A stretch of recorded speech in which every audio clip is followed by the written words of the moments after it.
Oke, balik lagi dengan gua Kaps. Hello, motherfucker. Jadi ini gua lanjutan video yang kemarin ya, yang San Mori ke SN. Dan sekarang mau balik cabut. Udah siang juga, udah mulai panas.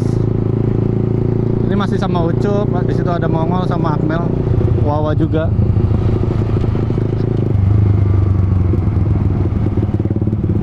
Jadi kali ini gua kayaknya mau bahas tentang masih worth it gak sih GoPro Hero 4 di pertengahan tahun 2022 ini. Jadi setiap record ini gua pakai GoPro Hero 4 Silver ya, yang touchscreen. Dan itu juga gue beli second sih di Shopee. Harganya berapa ya? 2, berapa gitu. Dan itu juga udah paket motovlog gitu, jadi tinggal plug and play doang. Udah dapet mic-nya, udah dapet lem 3M-nya, udah dapet apa? Buat apa sih gue lupa namanya, tempat buat ke helmnya gitu lah. Ya intinya udah paketan siap motovlog gitu. Di Shopee harganya 2, berapa gitu. Dan menurut gua sih kalau dibilang masih worth it atau enggak ya lu bisa lihat sendiri di video-video gua ya. Kalau menurut gua sih masih worth it banget kalau di pertengahan tahun 2022 ini. Udah 1080, udah 60 fps, bisa super wide juga dia. Ya masih worth it lah. Kalau buat di malamnya juga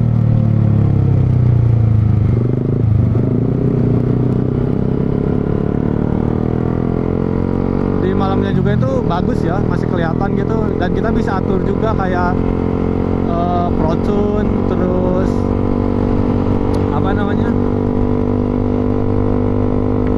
ISO nya bisa diatur, keterangannya naik buat gitu kan.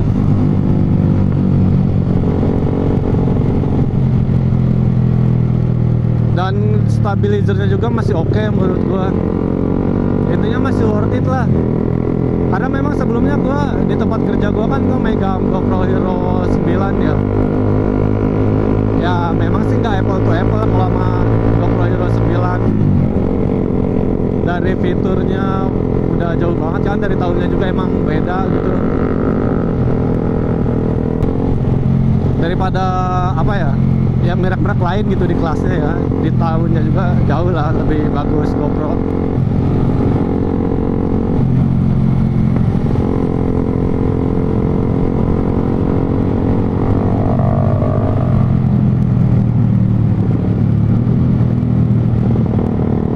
Kalau untuk kelebihannya sih paling di stabilizernya, dia bisa super wide juga, terus bisa diatur juga Pro Tune-nya.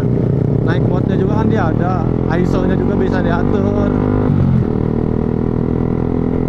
Terus kalau dibilang pengaturannya bisa dari handphone, yang lain bisa kayak gua nggak terlalu tahu sih, kayaknya bisa sih yang lain. Cuman kalau di GoPro tuh nggak ribet sih, gampang banget gitu. Apalagi kan kalau yang gua tuh GoPro Hero 4 yang touchscreen kan,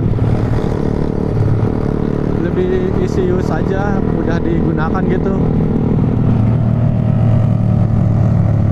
Kalau untuk kekurangannya apa ya, sejauh ini sih gua gak terlalu nemu kekurangan yang berarti ya. Maksudnya kalau buat stabilizernya nggak terlalu shaky juga ya. Memang sih kalau sama yang sebelumnya gua pakai tuh, yang di tempat kerja gua tuh GoPro Hero 9 emang mantep banget kan stabilizer, dan gak bisa dibandingkan dengan itu juga. Tapi kalau misalnya dengan action cam di kelasnya di tahun yang sama, jelas lebih bagus GoPro Hero 4 ya, nggak terlalu shaky gitu. Kalau untuk baterainya sendiri, gua itu nge-record paling lama itu berapa ya, pokoknya gue pernah nge-record di posisi baterainya itu tinggal sebatang, dia tuh bisa nge-record sampai 20 menit kalau nggak salah. Iya, 20 menit. Sempat gua nyoba kan sampai mana kuatnya. Dia kuat 20 menit sih. Kalau untuk baterai sendiri lumayan. Dan untuk di paket yang gue dapetin juga, dia dapet ini apa sih namanya, dapet baterai 2. Iya, baterainya dapet 2, tapi yang satunya bukan ori sih. Terus udah dapet ini juga, memorinya udah dapet, baterainya udah dapet 2. Dan yang baterai yang satunya itu belum pernah gue pakai sama sekali. Gue pakainya ya yang ini aja, yang originalnya. Kalau dibilang masih buat lama apa enggak, tahan lama atau enggak, ya enggak. Pastinya namanya juga second, enggak setahan lama kayak yang baru gitu ya. Tapi kalau buat nge-vlog ya 40 menit kuat lah, full baterai ya. Dalam posisi baterai full 40 menit, mungkin 1 jam kuat sih, 1 jam kuat. Tadinya sih awalnya gue mau beli yang baru ya, tapi kan kalau yang baru itu buat yang apa namanya, buat GoPro Hero 4 gak ada kan. Yang baru itu ada yang 9, 8 juga udah gak ada deh kayaknya. Dan itu harganya masih mahal banget. Terus gue tadinya worry juga kalau beli second gitu, apakah tahan lama. Takutnya ya, namanya barang second ya, takutnya banyak minusnya gitu ya. Gua memberanikan diri aja lah beli gitu ya, alhamdulillah lah. Tapi sejauh ini dalam pemakaian kurang lebih 2 bulan gak ada masalah sih, gak ada masalah. Cuman sempet kemarin tuh, jadi kan emang buat klip GoPro nya itu ada lagi ya, ada apa, frame nya gitu. Ketika gua pasang kekencengan gitu, truk gitu. Nah terus si GoPro nya itu ada yang retak dikit banget sih, tapi gak ngaruh sama performanya, gak ngaruh sama sekali. Itu cuma covernya aja agak retak. Ya kalau diingat lagi kan emang tahunnya udah lumayan ya GoPro 4 ini ya, wajar lah.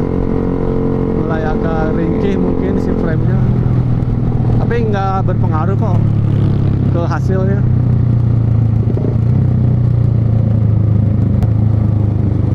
Tapi yang gue suka itu kalau misalkan nge-recordnya siang kayak gini dengan pencahayaan yang cukup, itu bagus banget sih. Masih, wah gila sih, masih bagus lah.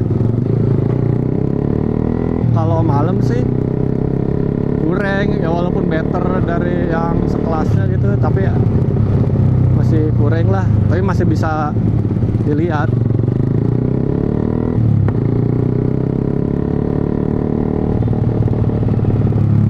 Oh ya, dan saran dari gue sih, kalau misalnya emang lu beli GoPro yang second gitu,